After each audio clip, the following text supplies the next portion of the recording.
कमलनाथ जी एक विजनरी व्यक्तित्व के रूप में माने गए। लगभग 1100 गौशालाएं बनाई हैं। कोरी बात नहीं की कमलनाथ जी ने। शिक्षा एक ऐसा माध्यम है कि किसी घर से एक बच्चा यदि पढ़ जाए तो घर का परिवेश बदल जाता है। कोविड के काल में जो आपदा में अवसर ढूंढा गया, उनके सारे प्रूफ सतपुड़ा भवन में जला दिए गए, आग लगा दी गई। सत्ता पक्ष में जो बैठे लोग हैं वो इतने अहंकार के मद में डूबे हैं कि अभी उनको कुछ दिख नहीं रहा। भले ही उनके सर्वे कह रहे हों कि उनके हाथ से सत्ता जा रही है। नमस्कार, मैं हूं नम्रता ताम्रकार और आप देख रहे हैं न्यूज़ 24 एक्सप्रेस। और हमारा काफिला चुनावी कवरेज को करते हुए इंदौर, देवास, भोपाल, नरसिंहपुर से होता हुआ पहुंच चुका है जबलपुर। और अभी हमारे साथ हैं लखन घनघोरिया जी, जो मध्य प्रदेश जबलपुर विधानसभा से विधायक हैं वर्तमान में, साथ ही सामाजिक न्याय, अनुसूचित जनजाति कल्याण और निःशक्त जन कल्याण पूर्व मंत्री रह चुके हैं। स्वागत है आपका। धन्यवाद। लखन जी, चुनाव नज़दीक हैं, 17 नवंबर को चुनाव है और फैसला हो जाएगा कि कौन सी पार्टी सत्ता में आएगी। आपको क्या उम्मीदें हैं? अभी आप वर्तमान विधायक हैं, आपको कितना भरोसा है आपके कार्यकाल में जो आपने विकास कार्य किए हैं, क्या उनके बेसिस पर उसको ध्यान में रखकर जनता आपको मत देगी? जो 5 साल तक जनता की सेवा में तत्पर रहेगा, रात दिन विधायकी को जनता की सेवा के रूप में लेगा, स्वाभाविक रूप से जनता उसके साथ रहेगी।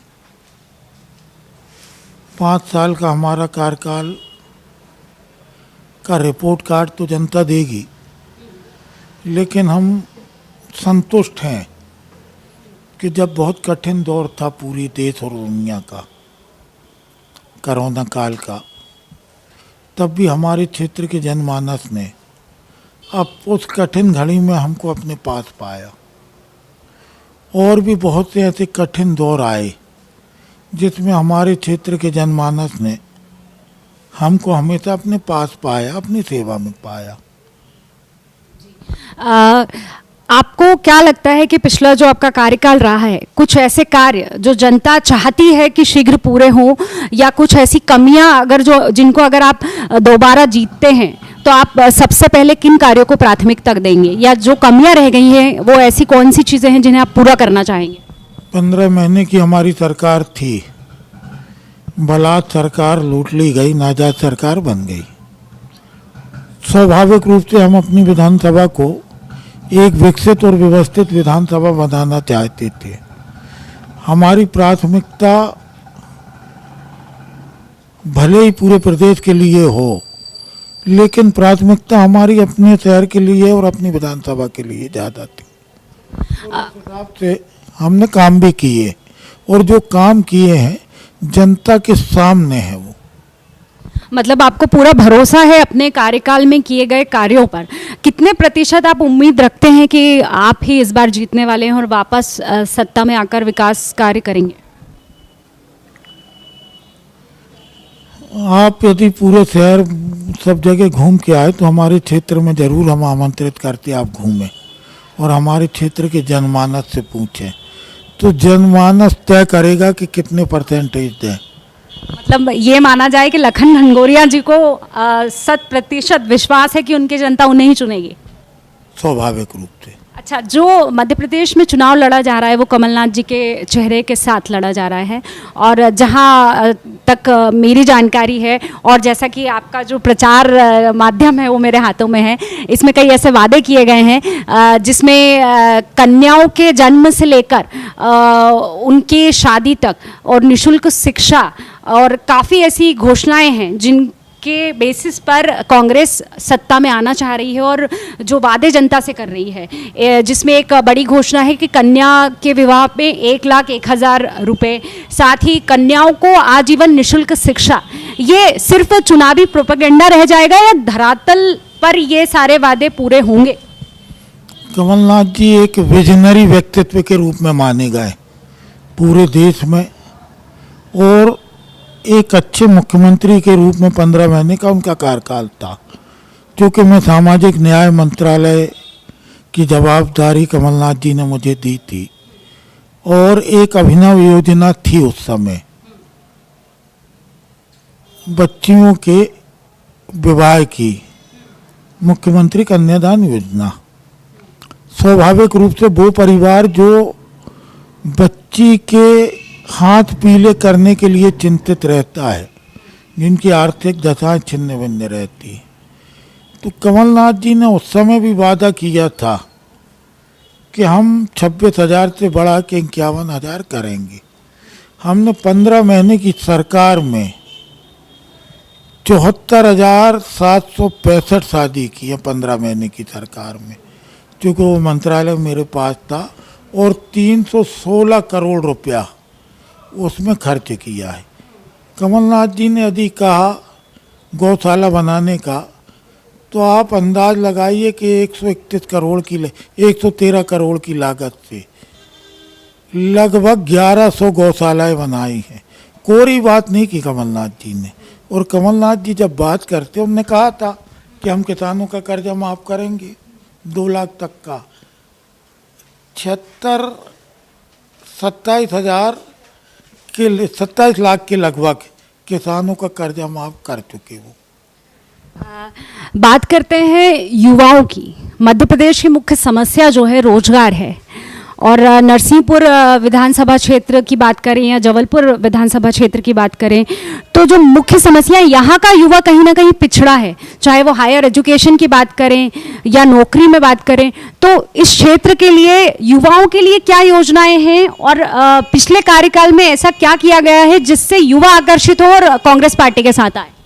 विकास के मायने और विकास के मानक सिर्फ सड़क, पानी, बिजली, लाइट नहीं होती है, इसके अलावा भी विकास है। इसके अलावा विकास है कि नौजवानों के हाथ में रोजगार कैसे आए, शिक्षा हर बच्चे को कैसे मिले, और स्वास्थ्य सेवाएं कैसी रहें। ये आज के समय की सबसे बड़ी आवश्यकता है। आप हमारा पूरा वचन पत्र पढ़ लें, हमारा गारंटी पत्र पढ़ लें, तो हमारा फोकस किन किन बातों को है ये स्पष्ट हो जाएगा। पहली चीज़, हमने अपने कार्यकाल में सबसे ज़्यादा फोकस किया शिक्षा को। शिक्षा एक ऐसा माध्यम है कि किसी घर से एक बच्चा यदि पढ़ जाए तो घर का परिवेश बदल जाता है, और इसमें हमने बहुत कारगर काम किए, क्योंकि हमारी विधानसभा सबसे आर्थिक अभाव में रहने वाले लोगों की है, इसलिए शासकीय स्कूलों में बच्चे ज़्यादा हैं, वो अपने बच्चों को प्राइवेट स्कूलों में नहीं पढ़ा सकते। हमने अपने क्षेत्र की स्कूलों के उन्नयन के लिए जो काम किया है वो लोगों को दिख रहा है। बड़ी बड़ी बिल्डिंगें हमने उस समय बनवाई थी, स्कूलों की सुविधा संपन्न स्कूल बनवाई। हमारे यहाँ एक मॉडल स्कूल है जो प्रदेश का हम कहें श्रेष्ठ स्कूल है, सरकारी स्कूल है, जिससे ना जाने कितने IAS IPS पढ़े हैं, जिससे ना जाने कितने हाई कोर्ट जस्टिस पढ़े हैं, चीफ जस्टिस तक पढ़े हैं वहाँ से। तो वो स्कूल का उन्नयन, उसके साथ दीगर सारे स्कूलों के उन्नयन के लिए हमने काम किया है। वहाँ 4-4 करोड़ की लागत की हमने स्कूल बिल्डिंगें बनाई, सारी सुविधाएं मुहैया कराई। बहुत सी जगह नहीं हो पाया क्योंकि ये संभव नहीं था कि हम 15 महीने की सरकार में कर पाए। हमने स्वास्थ्य सेवाओं के लिए अपने क्षेत्र में सबसे ज़बरदस्त ये किया कि 17 संजीवनी क्लिनिक बन के तैयार हो गई हमारे क्षेत्र में। ये कॉन्सेप्ट हमारी 15 महीने की सरकार का था और बन के आज तैयार हैं। बीच में इनको रोक दिया गया था जब भारतीय जनता पार्टी की सरकार आई, कोविड का बहाना करके रोक दिया गया था। 76 करोड़ की लागत में एक रेडीमेड गारमेंट कॉलेस्टार बना है, जिसमें 8 से 10 हज़ार लोगों को रोजगार मिल रहा है, विशेष करके महिलाओं को और युवाओं को। रेडीमेड गारमेंट कॉलेस्टार में जो सलवार सूट से लेके जीन्स और शर्ट तक के बड़े बड़े कारखाने हैं और पूरा प्लांट लगा, उसमें वाशिंग प्लांट 8 करोड़ का है। कुल 76 करोड़ की लागत का वो मैंने बनवाया था अपनी विधानसभा में, और आज बाखूबी वो बहुत अच्छे से चल रहा। तो मेरा फोकस रहा है मेरी विधानसभा में, और ये प्रतिबद्धता भी है हमारी कि हमारे क्षेत्र में रोजगार कैसे आए, हमारे क्षेत्र में शिक्षा का प्रसार कैसे हो, और हमारे इस क्षेत्र में स्वास्थ्य सेवाएं दुरुस्त कैसे हों। इसमें हमने काम किया, लेकिन ये नाकाफ़ी है। यदि पूरी सरकार का अवसर मिलेगा तो आप देखेंगे कि हम शहर की अन्य विधानसभाओं से बहुत आगे निकलेंगे। अच्छा, कहीं पर आपने स्वास्थ्य की बात की तो एक बात निकलकर सामने आ रही है, कहीं पर आपने ये भी वादा किया है कि अगर शासन में फिर से आप आते हैं या कांग्रेस आती है तो जो दवाओं की कीमत है उसमें 70% तक कमी की जाएगी। ये बात में कितनी सच्चाई है? ये तो बहुत स्पष्ट है कि भारतीय जनता पार्टी के शासनकाल में जहाँ जहाँ भारतीय जनता पार्टी की सरकारें हैं, कर्नाटक में भ्रष्टाचार 40% था, मध्य प्रदेश में 50% है, और दवाइयों की कीमत हो चाहे जो जिन चीज़ों की भी हो, आवश्यक वस्तुओं की जो भी कीमत हो, उनमें लगाम इसलिए नहीं है कि भ्रष्टाचार है। हर चीज़ के रेट फिक्स हैं, लेकिन उन पे चलता कौन है? इसलिए, और सामने हमारे पास एग्जाम्पल भी है, महाकाल में महाकाल लोक का क्या गति हुई देखी अपन ने एक अंधड़ में। कोविड के काल में जो आपदा में अवसर ढूंढा गया, उनके सारे प्रूफ सतपुड़ा भवन में जला दिए गए, आग लगा दी गई। आपदा में अवसर किसने खोजा? सारे मीडिया ने दिखाया था कि कहाँ कहाँ कोविड काल में इंसानियत जब तार तार हुई तब लोग पैसा कमाने में भिड़े रहे, और भारतीय जनता पार्टी के लोग 99% सम्मिलित रहे। तो ये तो तय है कि चाहे दवाई का मामला हो चाहे दीगर सब सारी आवश्यक वस्तुओं का, उसमें हम भ्रष्टाचार पे कंट्रोल करेंगे। जब कंट्रोल करेंगे तो स्वाभाविक रूप से 70% 80% तक उसके रेट नहीं बढ़ेंगे। ये एक बहुत अच्छी बात की आपने कि भ्रष्टाचार पर आप रोक लगाएंगे। इससे जुड़ी हुई एक बात यह है कि अगर आपके जो विधानसभा पूर्व विधानसभा क्षेत्र है इसमें कुछ पिछड़े एरिया हैं, उनके लिए आपकी क्या है आगे, और वो किस वजह से पिछड़ रहे हैं, वो आगे क्यों नहीं आ पा रहे हैं? सबसे मुख्य जो मुद्दा होता है शिक्षा और रोजगार, पिछड़ने का और विकास का। यदि शिक्षित है कोई व्यक्ति तो विकास के रास्ते पे चलता है, रोजगार भी ढूंढता है। हमारे यहाँ चूँकि शिक्षा का अभाव था, जो 25 साल से विधायक थे उनने शोर कहीं कुछ किया नहीं। शिक्षा के अभाव के चलते स्वाभाविक है रोजगार के साधन नहीं है। उन पे कैसे फोकस करें? पहले तो शिक्षा का वातावरण बनाए, गुणवत्ता के साथ शिक्षा हो, और विकास का मानक जब शिक्षा है तो उसी के आधार पर फिर लोग रोजगार के लिए के रास्ते से आगे बढ़ेंगे। ये हमारा फोकस है और इसमें हमने काम किया, लेकिन ये काफ़ी नहीं है, बहुत ज़्यादा काम की ज़रूरत है। एक अंतिम सवाल कह लें, या आप जो अंतिम संदेश जो विपक्ष को देना चाहते हैं, और एक अपनी अंतिम संदेश जो चुनाव के पहले जनता को देना चाहते हैं अपनी ओर से।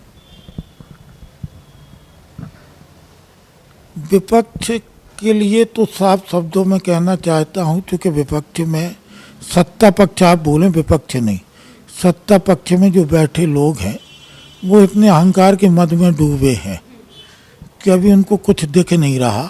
भले ही उनके सर्वे कह रहे हों कि उनके हाथ से सत्ता जा रही है, और वो हकीकत की ज़मीन को समझ नहीं पाए। आप भी सब जगह सर्वे किए होंगे, आप लोगों ने देखे होंगे, तो आपको भी समझ में आ गया होगा। विपक्ष के लोग खुशफहमी में जी रहे। हकीकत ये है कि तुम्हारे पाँव के नीचे ज़मीन नहीं, ताजुब है तुमको यकीन नहीं। मतलब आपका ये कहना है कि जो सर्वे हैं वो बिल्कुल सत्य होने वाले हैं। आने वाले चुनाव में जो सर्वे से जो अभी तक नतीजा आ रहा है, नतीजा वही निकलेगा। मतलब कांग्रेस पूरी तरह से सत्ता में आ रही है, ये आपका मानना है। अपने जनता के लिए आप एक आखिरी जो चुनाव के पहले संदेश देना चाहें? हमारे क्षेत्र का जनमानस का प्यार, इसने आशीर्वाद सदैव हमारे साथ रहा है। हमको 5 साल पहले 35,162 वोट से जिताया। हमारे आग्रह पे हमारे महापौर के कैंडिडेट को हमारी विधानसभा ने 36,000 से जिताया। मतलब साफ है कि हमारे क्षेत्र का जनमानस प्यार, स्नेह, आशीर्वाद के रूप में जो हाथ मेरे सर पे रखे हैं वो मेरी ताकत है, मेरी पूंजी है। और वो इस चुनाव में मेरे साथ लड़ रही है भारतीय जनता पार्टी से, और ये ही हाथ उनका सदैव बना रहे, ऐसी उनसे अपेक्षा करता हूँ। धन्यवाद लखन जी न्यूज़ एक्सप्रेस को समय देने के लिए और बातचीत करने के लिए। तो ये थे जबलपुर पूर्व विधानसभा से विधायक वर्तमान और इसी सीट से फिर से चुनाव लड़ने के लिए पूरी तैयारी के साथ मैदान में डटे हुए हैं लखन जी। और आगे ही इसी तरह की चुनावी अपडेट देखने के लिए बने रहिए न्यूज़ 24 एक्सप्रेस के साथ।